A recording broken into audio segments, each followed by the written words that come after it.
Oi pessoal, meu nome é Eduardo Bordoni e você está assistindo ao canal Ilustração para Leigos e Apressados. Esse canal faz parte do projeto Cultura nas Redes, da Secretaria de Estado de Cultura e Economia Criativa do Rio de Janeiro. Aqui vocês terão acesso a uma oficina de introdução à arte de ilustrar, em 5 videoaulas. Esse curso é destinado a qualquer pessoa que goste de artes visuais, de desenho e que tenha interesse em começar a estudar ilustração. Então, vamos à nossa segunda aula, a importância do texto. Na aula 1 eu comentei que os homens primitivos eles ilustravam as paredes das suas cavernas com imagens do cotidiano, animais, plantas, eventos climáticos, caçadas, etc. As ilustrações elas eram ao mesmo tempo um texto e uma imagem, já que não havia ainda a linguagem escrita. Mas elas só estavam ali, só estavam nas paredes, porque a vida acontecia. E fatos e coisas eram passíveis de uma descrição literovisual. Ou seja, a vida era o texto base que contava aquela história que era registrada nas paredes das cavernas. Então, o texto era a própria vida. A espécie humana evoluiu, desenvolveu-se então linguagem e também escrita. Agora, o homem ele já era capaz de desenhar os sons que ele produzia. Nesse processo de desenvolvimento, a inclusão de legendas e textos associados à imagem passou a fazer parte da cultura visual do Ocidente. Pintores italianos, como o dominicano Fra Angelico, nascido no século XV, usavam legendas em seus trabalhos a fim de divulgar o Evangelho e enfatizar o que se retratava nas pinturas. No caso de Fra Angelico, a escrita é complementar à imagem, não existindo uma integração física entre elas.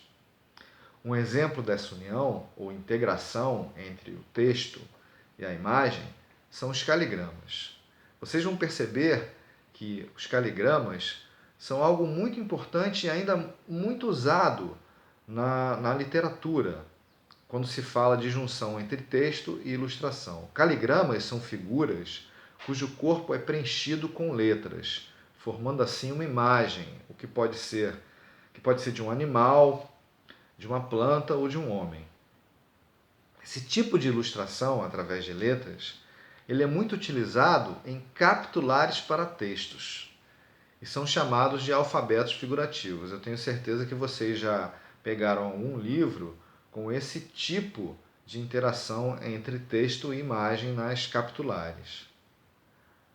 O texto, como podemos perceber, é fundamental para a ilustração, mas não é necessariamente uma obrigatoriedade.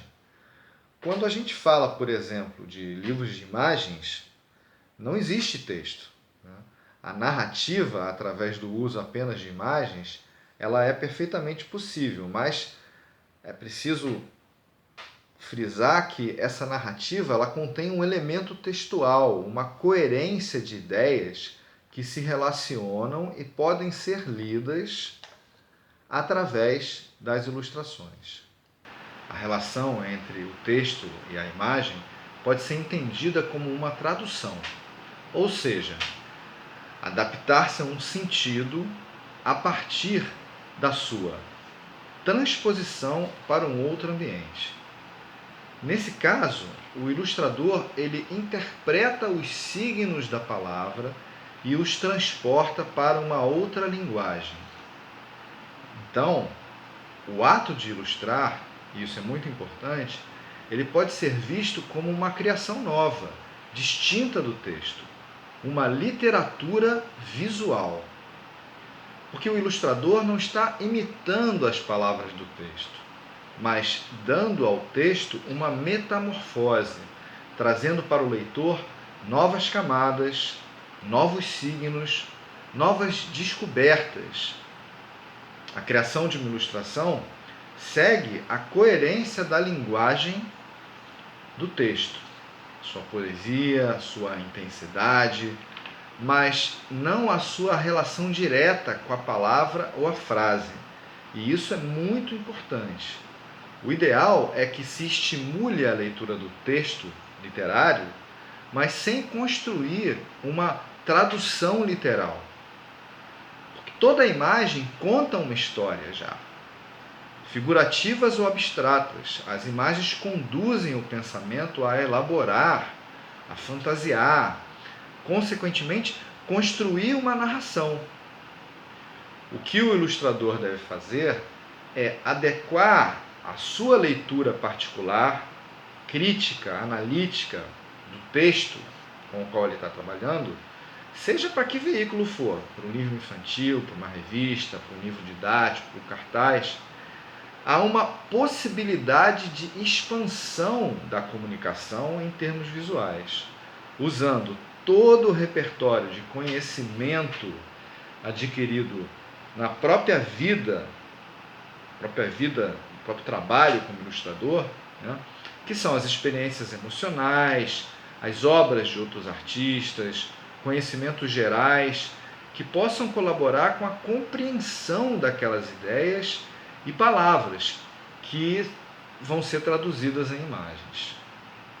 E claro, evidentemente, não ter medo de usar a imaginação, de criar junções inesperadas no imaginário, que ampliem ao máximo suas emoções e sua capacidade poética, para que o ilustrador tenha cada vez mais empatia com o texto que está sendo ilustrado.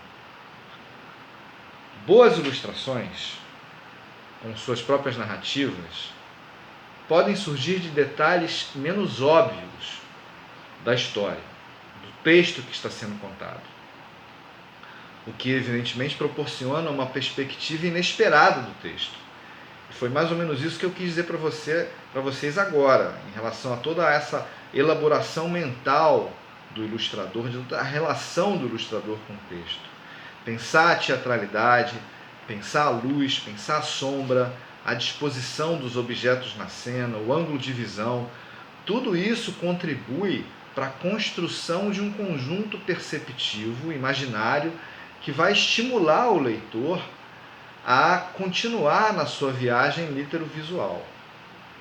A ilustração ela deve estimular um desejo no leitor, movido pela subjetividade do que está sendo descoberto na leitura visual e textual, abrindo o imaginário, criando novas experiências formais, intelectuais, afetivas, alimentando cada vez mais esse mesmo imaginário e ampliando os horizontes das experiências interpretativas do leitor.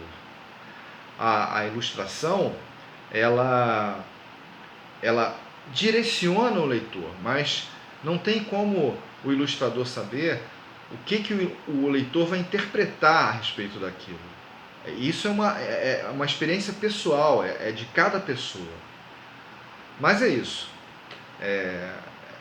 Se vocês quiserem se aprofundar um pouco mais nessas questões, no que a gente conversou hoje nessa aula, em relação entre o texto e a imagem, eu vou deixar mais algumas dicas aqui embaixo, alguns links para vocês de leitura, tá?